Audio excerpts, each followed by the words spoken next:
আশা করি আমাকে বলতে হবে না এখন কতটা গরম পড়েছে। এই গরমে মানুষ 5 মিনিট কাজ করছে তা 100 বার বসছে, 100 বার পানি খেয়েছে। তারপরে সেই মানুষই এই গরু ছাগলকে মাঠে বেঁধে যাচ্ছে। তার জন্য আমরা আজ এই জমিটাতে ছোট্ট একটা পুকুর করবো এবং ব্যবস্থা করবো যাতে যারা যে ছাগলগুলো বা গরুগুলো লোকে বেঁধে দিয়ে গেছে তাদের পানি খাওয়ার ব্যবস্থা করব। আর এই যে জমিটাতে আমরা করতে চলেছি দেখতে পাচ্ছ আশপাশে, এই জমিটাতে আমরা আজ মানে এই জমিটা কোনো চাষ হয় না, তার জন্য এইখানে আমরা ডিসাইড করেছি যে এইখানে পুকুরটা করবো।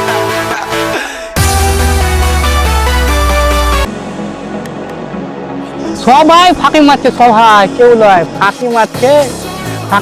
ফাঁকি মারবে না কেন? এত রোদ দুপুরে করে চড়াচ্ছে আর হেঁপতে আছে, কিছু বলাও যায় না দেখে। এমনিতে যদি পানি দিই তো পানি শুকিয়ে যাবে, আমাদের বহাইতে আমাদের অবস্থা কেটে যাবে। তার জন্য আমরা চিল দিয়ে নিয়ে আসি। তো ওই চিল দিয়ে করে আমাদের এখানে তলে বিছাবো, ভালো করে চিল দিয়ে এমনি করে মিলেছিল। আমরা সবাই আমাদের ছোট্ট পুকুরটাতে পানি ভরেছি। তো ফাইনালি বন্ধু দেখছো সেই এত রোদ গরমে করেছি আমাদের ফাইনালি আমাদের পুকুর করে পেয়েছি, দেখতে পাচ্ছ পানিও ভরে দিয়েছি।